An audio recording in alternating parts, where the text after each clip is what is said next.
a little bit of statistics about what they want to say, right?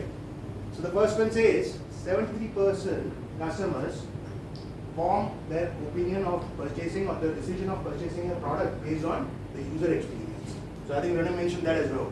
User experience is a key decision maker when it comes to purchasing a product, right? And hey, sorry if I'm running through a little bit, I'm worried about the time because it's very concise.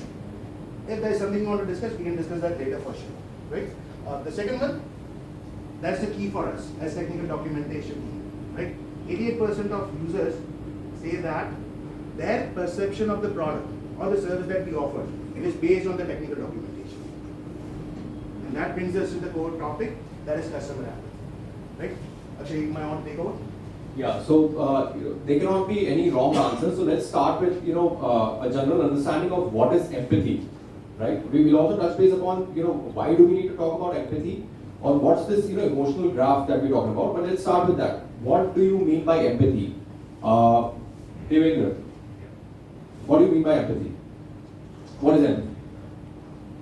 I don't know the exact meaning, but empathy is like you are approaching the customer with the information you want to provide. Right. There cannot be any wrong answer, so don't worry.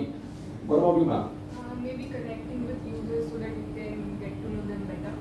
Right, connecting. That's the word that I'll hold on to. Anyone else from the back?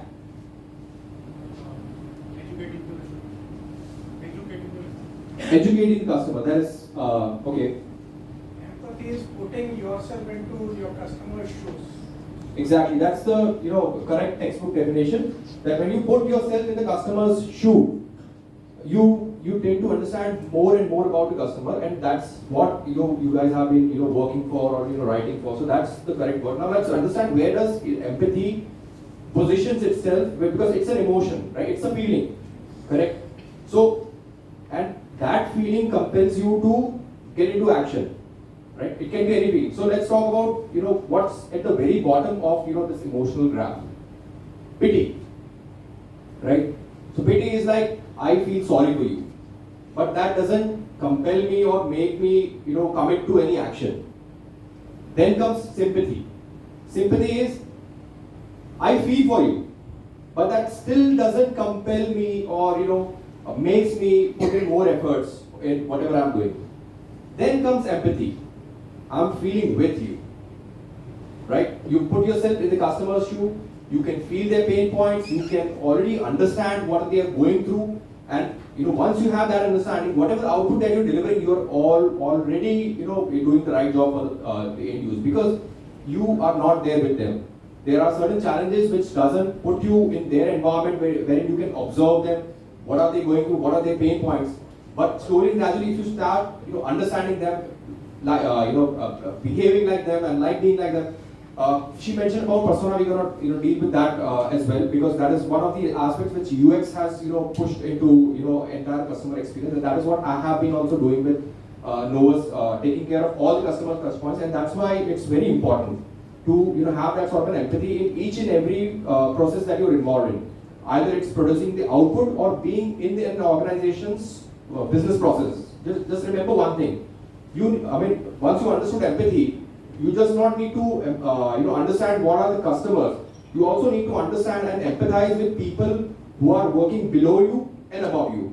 Because people working below you, that's where you're handing over their jobs or taking briefs from, and people working above you, that's where you're proposing or pushing on your outputs. So practicing empathy is going to help you a lot when it comes to operational efficiency and delivering great outputs. Something which also comes above empathy. Can anyone guess what comes above empathy? Empowerment. Yes.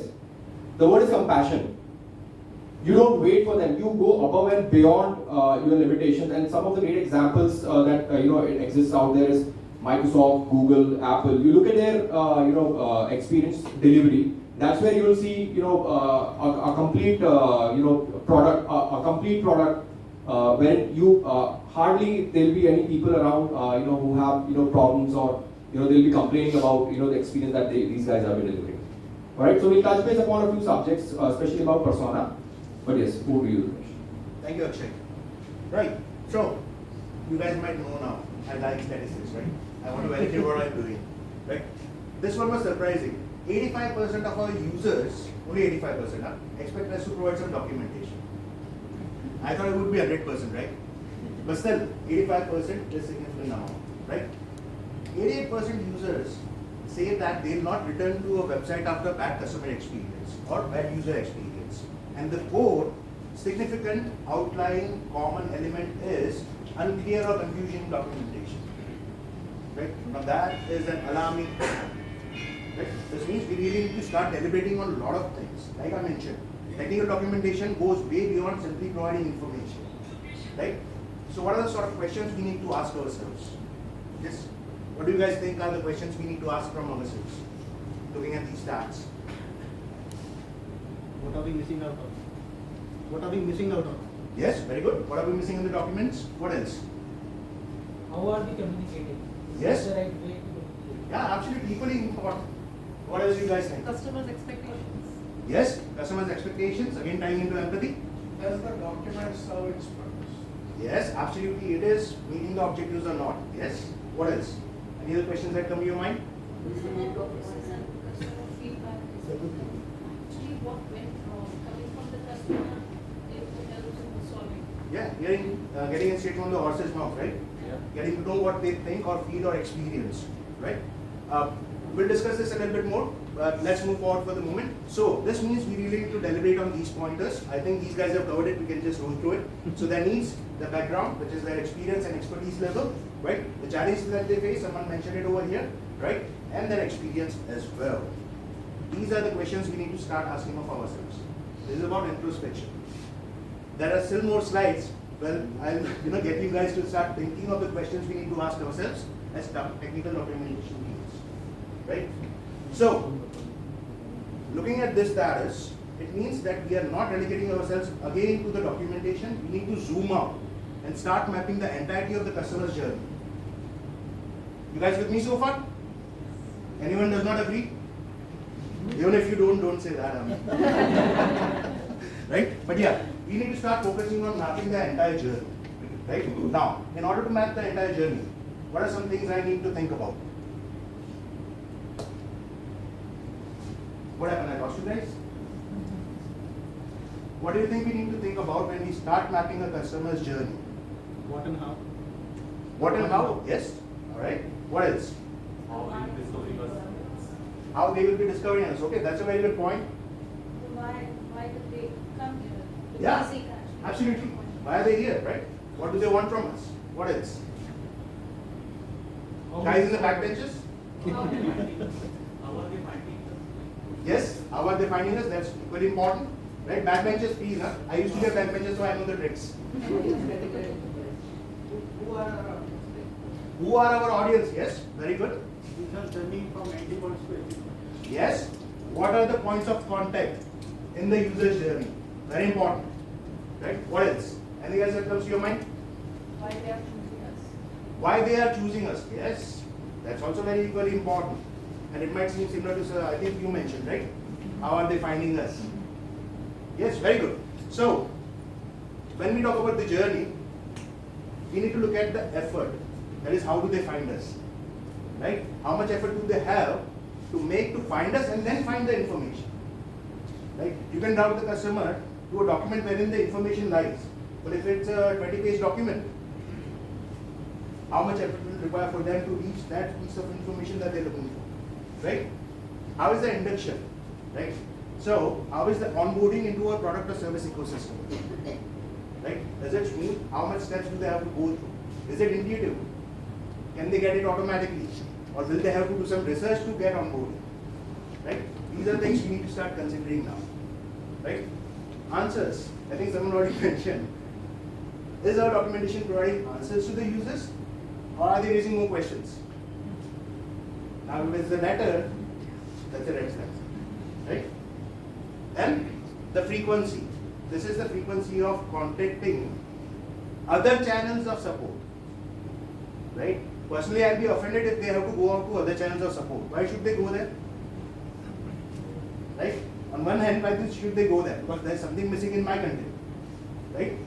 Second thing, the more they go to those other channels, the more engaged they'll be there in providing support rather than doing something productive. Right? These will be various teams. There will be your managers, there will be your POCs, BA, BD teams. This will be your support personnel as well. All this effort and energy is being utilized in providing answers which we could have already given. Right? So this is something we really need to start thinking about. Any questions, any doubts before I move forward? No? Okay. If you can visualize, what a journey might look like. Organizations are supposed to have a customer life cycle map or a mind map for the content and all the touch points.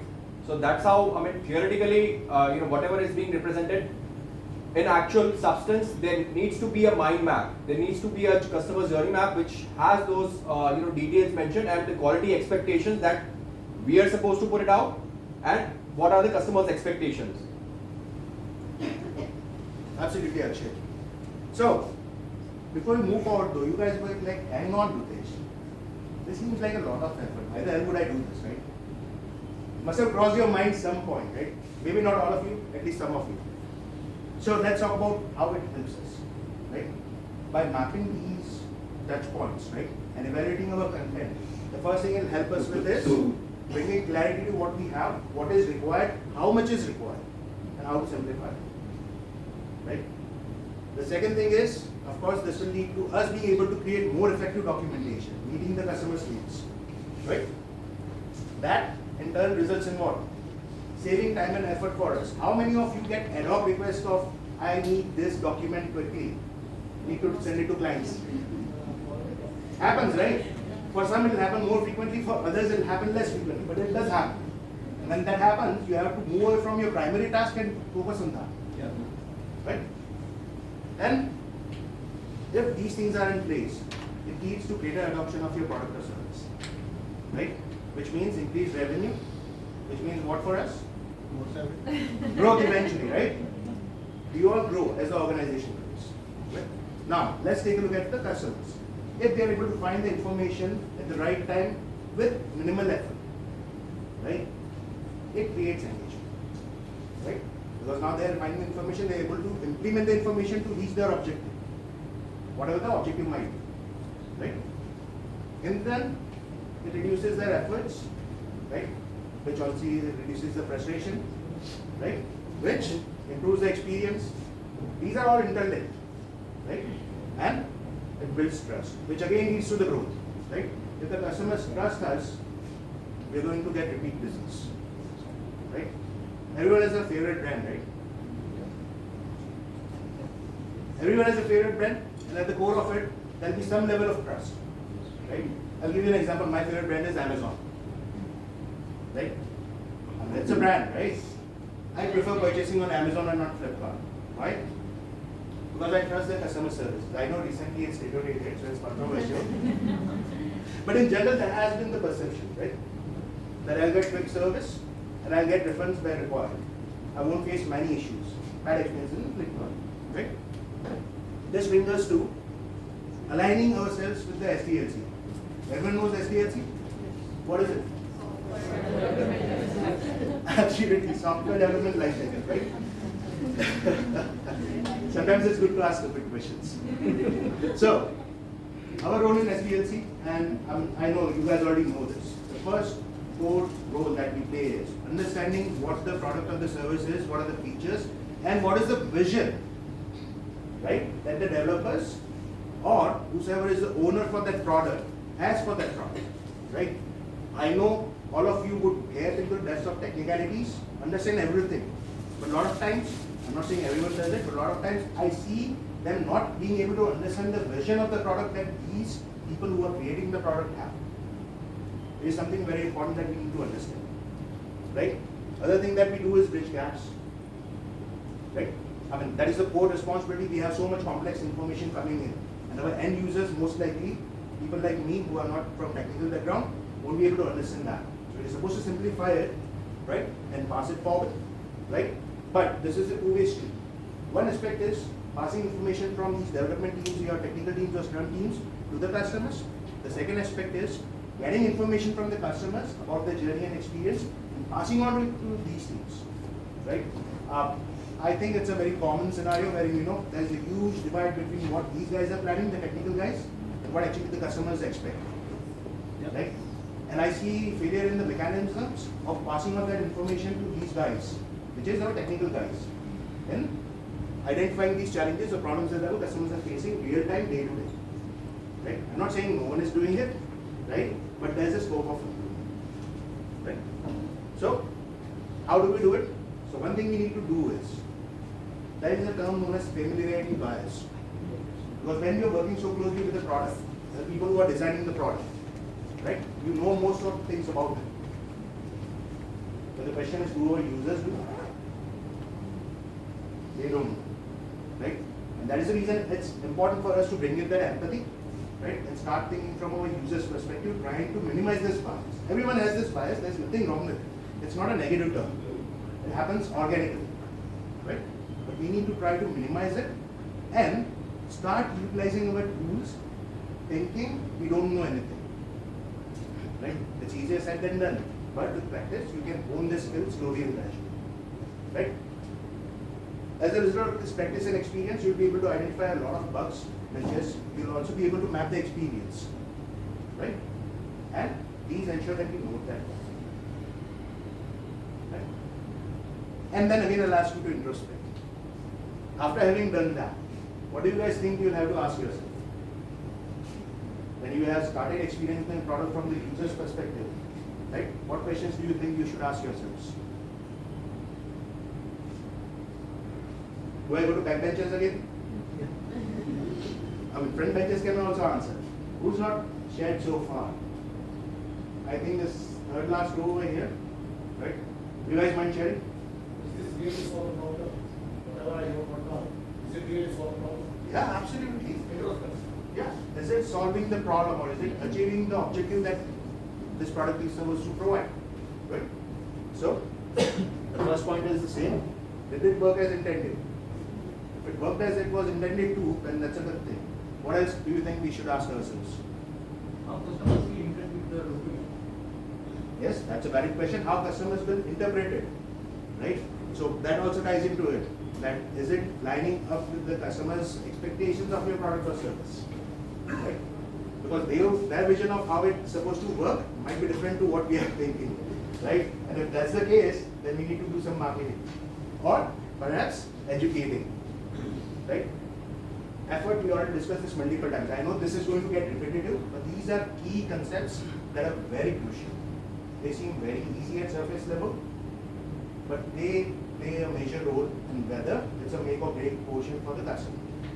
Right? How easy it is for the customer to start using your product or service. Again, it comes back to that intuitiveness. Right? Nowadays, not a lot of people have time. We have time for reels, but when it comes to exploring technical things, especially for work, right?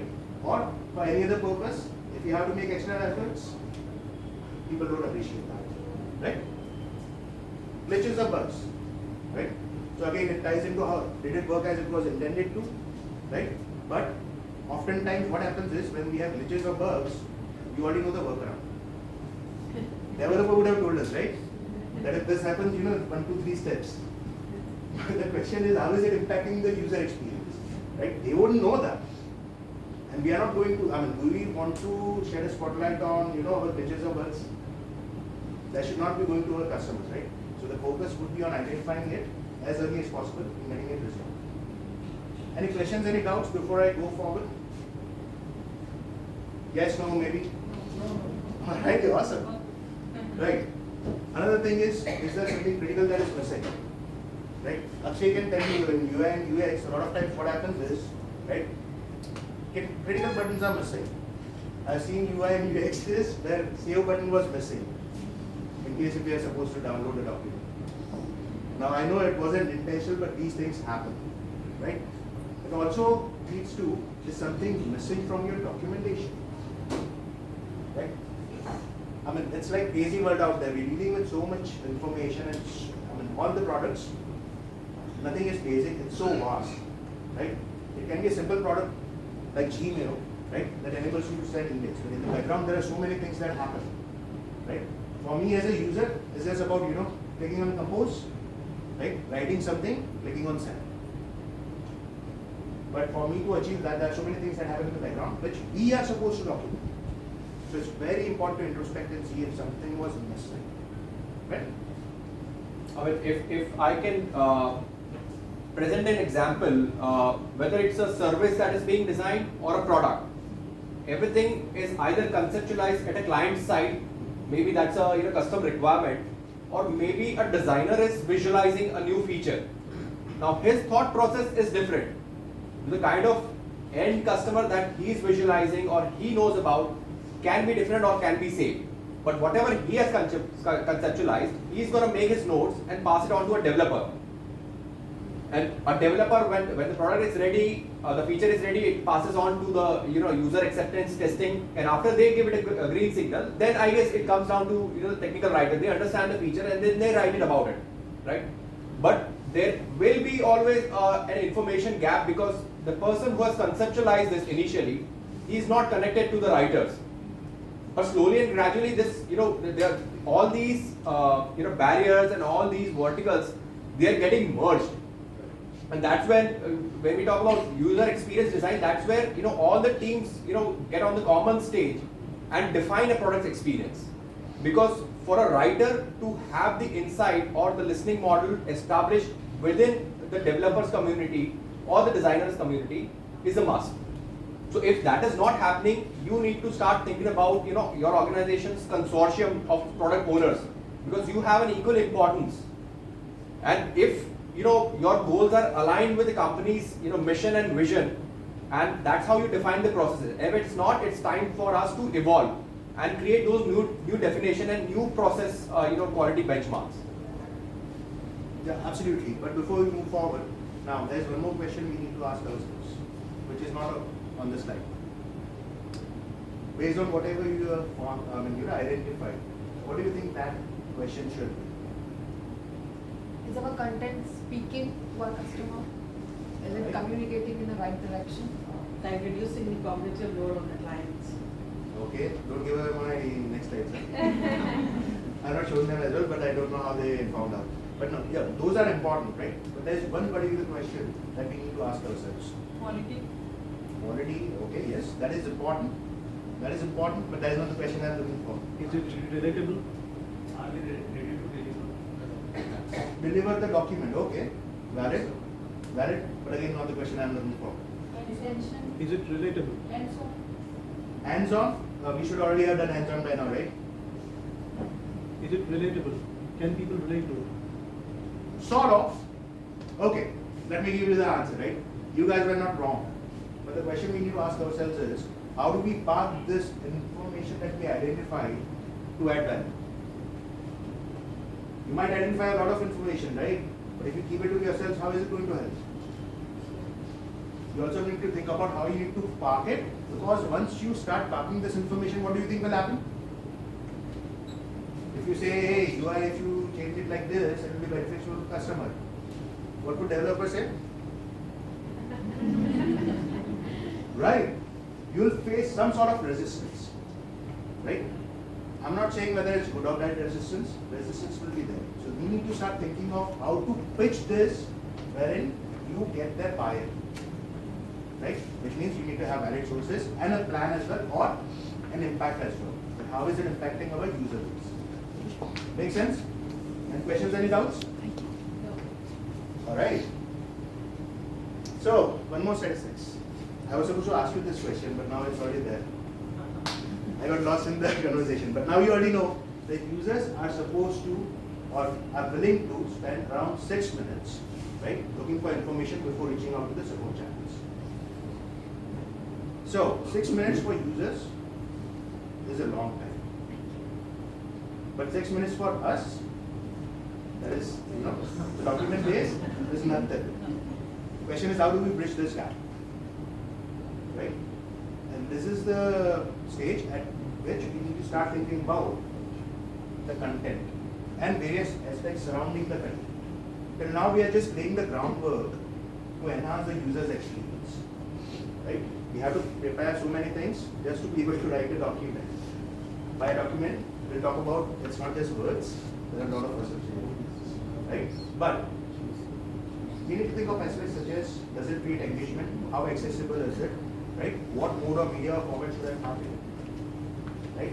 And how can I make it easier for people to get to that point or the information that they're looking for? Right? So that brings us to the first one. Since we talked about engagement, the aspect that we talk about is storytelling. You guys know what storytelling is? What is it? Is this good? Yeah, absolutely. Sorry, I don't know the names and I'm bad at remembering the names, but the ability to portray a journey of anything that you are trying to present yes, that from is the true. scratch. Okay, yeah, that is true. Am I speaking? Would someone else like to add? Yes? Also refers to creating curiosity, so that people want to go to the conclusion or to the end part of the story. Right? Yeah, absolutely, like movies, right? Yeah. What else? If we are talking specifically about a product, then it might be how we are positioning the product or how we are setting the message for the product. That is true. It's about talking about the problem and how that problem was resolved. Yes, absolutely. By assigning humanized content or personalized content or examples, right? So all of you guys were correct, right? When we talk about storytelling, right, we are not talking about just la la la la la la la, right? Nothing like that. But trying to make examples as relatable as possible or scenarios that are as relatable as possible, right? Because when you give the same information in a piece of paper with a lot of technical information, what happens? What happens? People switch off, right? They switch off in an instant. Right? Resistance to read. Resistance to read the whole. Yeah. How many people read? It is not encouraging. So people switch off. Yeah, absolutely. They switch off, right? Honestly, how many people in today's day and age actually read? Very few. Okay, so I got one hand, like two. Now everyone will do that, right? No, but let's face the facts. In the world of, I'm not big on social media, so don't, sue me. Instagram reels and I don't know what else is there, shorts and all, right? This day and age, how many people would be bothered interacting with content that is pages long? Very few, right? This can help us, right? It helps by enhancing engagement like we discussed, right? We can humanize it by providing a lot of examples and context, right? And by breaking it down to the actual problems, like you mentioned, right? Problem and solution. You give the information quickly, it helps your learners focus, right? And in the turn, reduces the cognitive load, right? Because since you are engaged, your brain does not have to make a lot of effort to understand the information, right? Any questions and doubts about that? And of course, it increases the retention, right? Because you are engaged actively with the content. Cool? Anything you guys want to share before I move on to the next one? What is the source of censorship and about the feedback mechanism? We'll get there in a short while. Source of statistics is on the slide, but if you want, I can definitely share the links with you, right? I'm big on statistics, right? And I also look at the sources, but I'm not big on remembering the sources, right? I mean, they're long links, but I think one was ClickHealth, and then we have other ones. I'll share the statistics. So these are global surveys that were conducted. So there are right? major research agencies such as Gartner and Forrester. That's where we extract some of the stats from. But again, to answer the question, some of these surveys might be localized, right? I think to Europe or Northern America, but there are certain that are widely spread. But definitely, you're welcome to look at the sources, right? Next thing, structure. So we are talking about the content, right? We already talked about storytelling, which is one aspect of the content. Now, this is something I think most of you would be very familiar with, probably better than me, right? So the first thing we need in structure is what? When we talk about structuring a content, what do we need? The first thing. Structure needs structure, right? Question is the answer. Problem to solution. Content strategy, okay. Problem to solution. Problem to solution, yes. What else? Framework. One at a time. Hierarchy of steps. Hierarchy of steps. Okay, so we're talking about sequence. Logical flow. Yes, very good. So that is the first point, right? The entire skeleton of the documentation. Yeah, absolutely. So the entire structure, right? One thing that we need to focus on is answering 4 questions. These are the 4 questions. What do you guys think those 4 questions are? What do you guys are? What?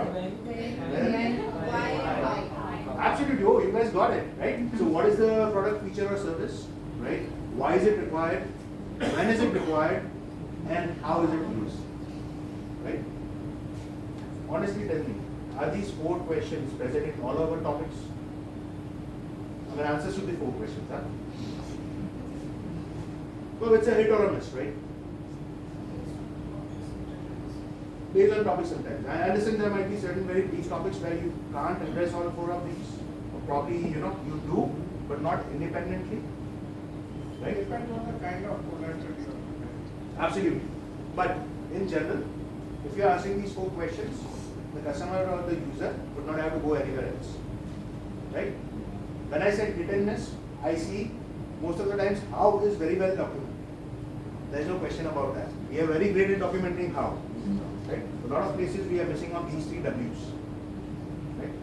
I know it does not happen consciously, but if you are not paying attention to this, looking at the answers, I don't think that is the case. But if you are not paying attention to this consciously, so before this, now is a great time to start. Right? Anticipating questions. Right? When we are thinking of the structure, right? We have already mapped the user experience and journey. Right? We should have already done that. When we're using it as an end user, all the questions that come into our mind, right? Plus your peer review, your peers, what are the questions they bring in. We can also start including these questions, right, within our documentation, right? Which will help us answer the questions proactively, right? Do's and don'ts. Now again, this is something that is a hit or a miss. I see do's and don'ts. I'm not saying you guys don't do it, right? But the question is, when you give do and don'ts, right? The context around the do's and don'ts is missing sometimes, right? Which is, when are they applicable, right? What are the circumstances, and how exactly the do's and don'ts work? It's a hit or a miss. I'm not saying that it's done intentionally or it's bad or it's non-existent, but we need to start focusing on this more, right? Consistent formatting. I know you guys are elaborate style guides, so I'm going to keep this one brief, right? But the reason we need consistent formatting is, whenever there is an abrupt change in the way you're delivering the information, right, that throws your mind off, right? It throws your mind off, and it takes a couple of seconds, milliseconds probably, for your mind to recalibrate, which means it's a distraction. Because now your mind is actively focusing on what happened rather than what is being shown. Make sense? So I just, probably I'm thirsty and I saw that there was a dip in my energy for a couple of seconds, right? And I could see the disagreement right there. And I had to bring it up, right? But over here, because it's live, it's easier, right? But we need to really ensure that we focus on formatting, and there are other ways as well to constantly keep that engagement. And someone did mention feedback mechanism. That's an important part of being able to do it consistently, right? Content engagement is, again, people think it's a buzzword. It's not, right? It's very, very important. We already established, and you guys are already well aware of this. It's really easy to disengage for any users. And we need to proactively think about engagement, right? When we have information that is too much and we are trying to pass on, we need to try and create brain drains. What are brain drains? Anyone knows that? Do you know what is the brain drain? A lot of information done by the brain. Information overload. Yeah, absolutely. So a brain break is a pause you give in between sharing information. Simple example, I try to be humorous, right? There's a brain break. Because for those few seconds we are not talking about what the context is. Right?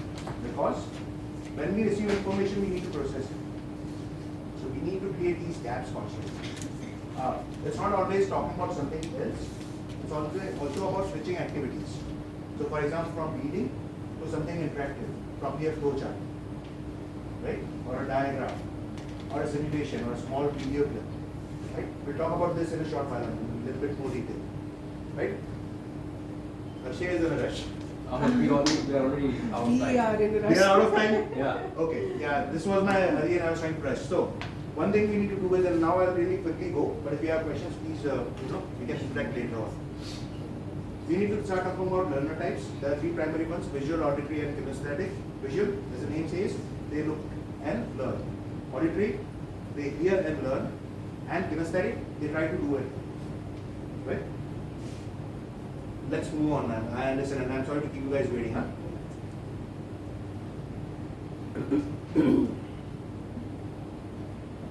So these are some things that we can include in our content to really help the different learner types. But one thing to remember is, it's always a combination that we use.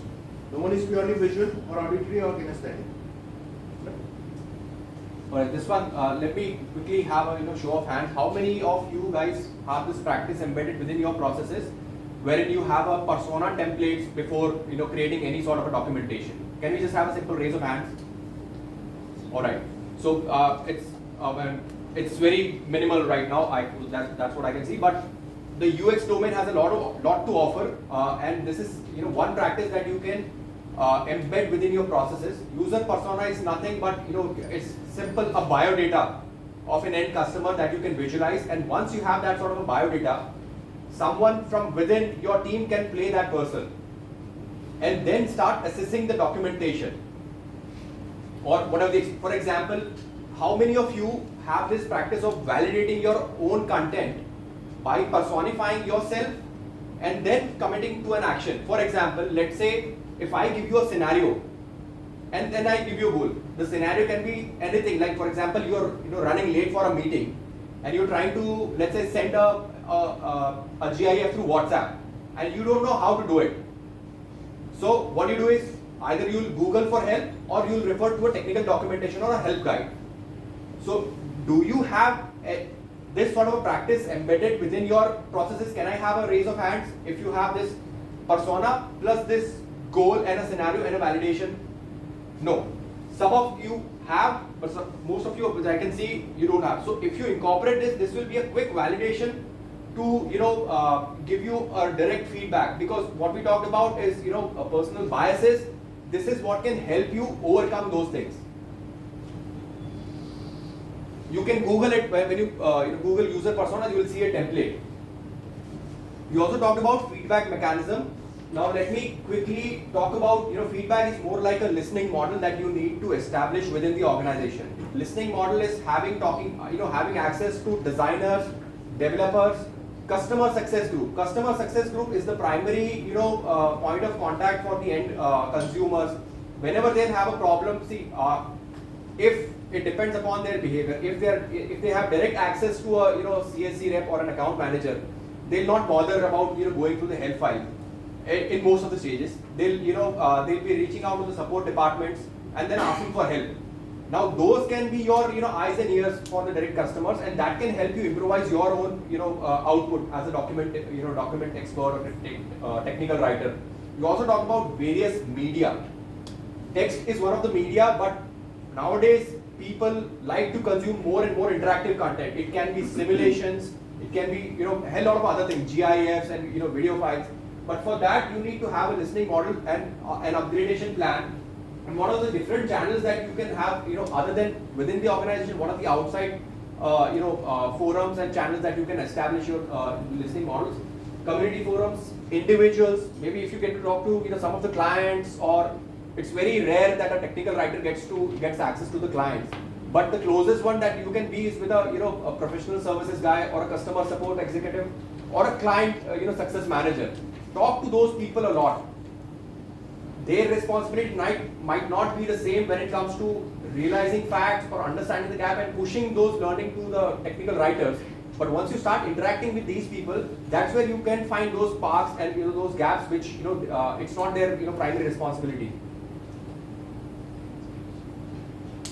A lot of help content nowadays, you will see that there is a direct validation which happens right below the content, whether this content was helpful or not. So if you don't have that sort of a practice embedded within your experience delivery, have that in place. Similar to a website, how much are the customers interacting with the web page? What's their user journey? If you start analyzing these facts, you'll also grow within the organization, and you'll also start thinking about more and more designing these experiences. It's not, nowadays it's not just limited to the content that you guys are developing. It's more about how that content is being delivered and how is the end user interacting with that sort of a content. So that will also help you chart a growth map within the organization. You'll not be just limited to this particular domain. You can go and establish yourself at a very epitome of customer experience design. So that brings us to the last part. You saw the interdepartmental meets. Like we started off with, right? It's not simply about writing words. As a technical writer, you have to go out in the ecosystem or create an ecosystem where you can have these conversations consistently with all the channels, right? So both from the people who are not facing the customers, people who are facing the customers, as well as people who are our users, right? And you have to close this. This is your primary role as technical writers, right? And that brings me to the original statement, right? It's not simply about writing words, right? This includes things like he mentioned, might be professional services, so operations, you have marketing, then you have technical teams, you have training teams as well, right? Technical writing team or technical documentation team is supposed to be at the core of all these teams to ensure that the consistent alignment is there when it comes to user experience and the language that we are speaking when it comes to internal processes as well as with our users. So I guess that's about it. Thank you so much, guys. Really appreciate it. And yeah, sorry for running over the time. No worries. Questions, please? Do you have any questions? Either I did a great job or people did not understand. I hope it's the first one. You already asked too many tough questions. Sorry, you had a question? Coming from the title, so is there any scenario or example where the customer has been overcome? Is there a scenario or example? Yeah. So a lot of things that we have faced, right? When you talk about customer empathy gone wrong, right? I wouldn't say it goes wrong if you have the empathy, but one aspect is when you try to provide too much information. Right? When you start thinking about what the customers need, right? You will start listing down everything that may come up. Now in that seek to provide answers proactively, sometimes we miss on how much is required. Right? So I cannot give you specific examples. I have seen some examples wherein we had too many documents or too much information, right? But it wasn't addressing that specific issue, right? Or it became overwhelming. So there are two ways: either identify the root cause or what exactly the customer is looking for, right? Or try and trim it down or simplify it to the core aspects, and then link it to something if someone wants additional details. And that is something that we identified and we are trying to work on. I hope that answers your question. Yeah, and just to add to this, there might be certain situations or the nature of your organizations when it's a challenge to empathize, because if the range of the audience is quite huge. Let's, for example, imagine Google. If Google were to create those persona maps, what would it be like? You have countries, you have different languages and everything. But think of it as a journey, and with that journey you are evolving yourself. And you are reaching out and you are making your output more and more inclusive. You cannot start with thinking about everyone at the same time. It has to happen with a focus group, and then you try and expand. So customer empathy cannot go wrong that way. Of course, if the company sets an expectation of targeting the entire globe with it, that's where you're bound to go wrong, because that cannot, and it's not practical at all. But if you start with a focus group, it's more about your method and it's more about the journey of evolution, within your space. Any other questions? We can take probably a question.